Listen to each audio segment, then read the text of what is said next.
In this video we're going to have a look at cadences. So I'm just going to do a little bit of input just to help you remember what our four main types of cadences are and what they sound like, and just go through a little bit of the theory with those, and then there'll be some questions in another video to try and identify them. So what a cadence is at the end of a melodic phrase, so a phrase in the melody, so that could be at the end of a line of lyrics or at the point where you pause naturally in the music. At the end of the phrase, the music will come to a sort of little bit of a natural pausing point or a little break, and underneath that there are usually two chords that kind of help support that break in the phrase in the melody. So it's like the last two chords in a line of music, which is called a cadence, and that's just kind of a little natural stopping point. And there are four main types of cadence, but listening to the melody line is really, really important. So if you just come and have a look on my hands here. So if we're in the key of C, nice and easy, there's our major scale.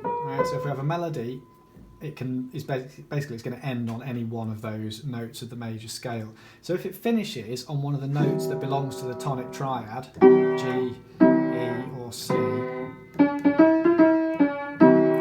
or whatever it does, if it lands on a note there, the melody will sound closed and it will sound finished because it's resolved back to the tonic of the key. If it lands on any of the other notes of the scale, so a D, an F, an A or a B, those notes there, they don't belong to the tonic triad, so they would have to be harmonised with a different chord, so usually chord 5. So in our G chord, the other notes of the major scale in a G7 there will usually fit with that, apart from the A, which doesn't quite fit into that pattern, so you maybe put an A minor chord underneath it. So it all depends where the melody lands as to what chords you have to use. So take a couple of examples with this. Say for example the national anthem.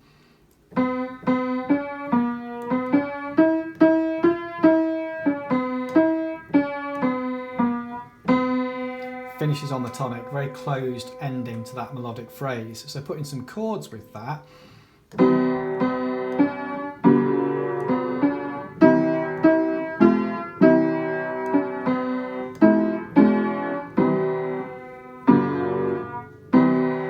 Finish off with that sort of movement in the melody, moving away from a dissonant note to a resolution there. And that gives us a very strong finish, and that's an example of a perfect cadence. So put a G under that, chord 5 under there, and then resolve into chord 1.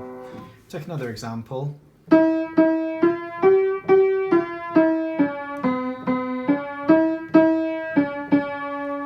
that melody, Ode to Joy, finishes on a D, which is not part of the tonic triad, so that's an open sounding ending. That sounds like it needs to continue.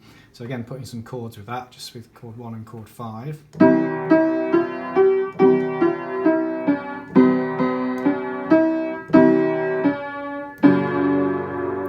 And that's our imperfect cadence, go from chord 1 to chord 5 at the end.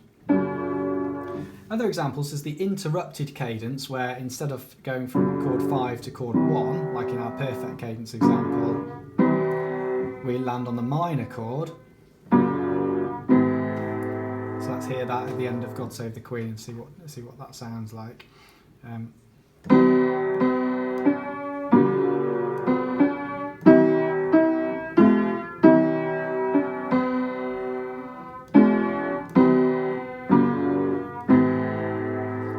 So now, because I've got that interrupted cadence underneath with the minor chord, that sounds like it's open and sounds like it needs to continue.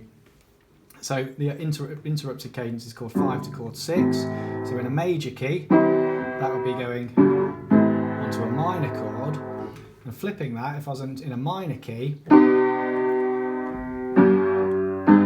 would be ending on a major chord because of how the chords are built. So the interrupted cadence is quite easy to spot because the tonality of the last chord is different to the key that you're in.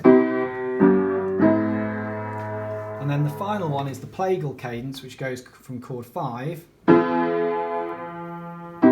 to chord 1. I'm going to sing now, so beware. When I find myself in times of trouble, Mother Mary comes to me, speaking words of wisdom. Here's the plagal cadence, let it be. So it's got got a very kind of gospel-y feel to it, that plagal chord. It's chord 5 to chord 1. It's sometimes called a hymn or an amen cadence. It's got the tonic note over the top. Right, so in the next couple of videos we'll have a go at identifying them and see whether you can pick them out by ear.